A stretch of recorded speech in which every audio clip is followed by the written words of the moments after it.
As one governing body commissioner said to your host speaker on January 9th, 1978, quote, "This movement is run Machiavellian," unquote, verbatim. In the process, the Sahajiyās of so-called ISKCON have killed the enthusiasm of countless devotees over the course of the last 4 decades, while positioning themselves in the center of a hijacked movement.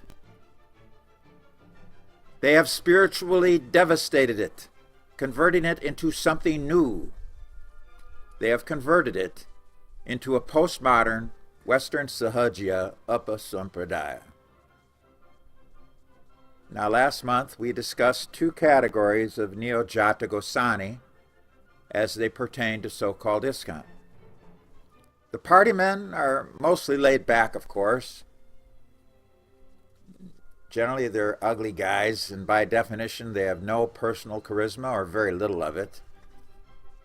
They are loyal to the institution, and thus they thrive on institutional charisma.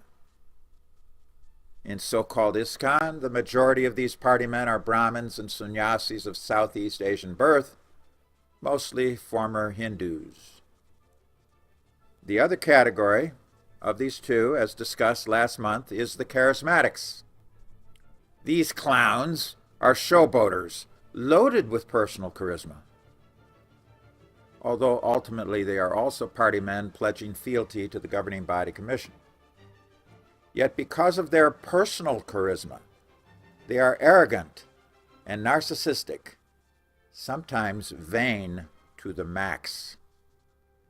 They stretch the rubber band at times, and usually they get away with it because the commish does not hammer down. After all, they bring numbers, and that is very important to so-called ISKCON.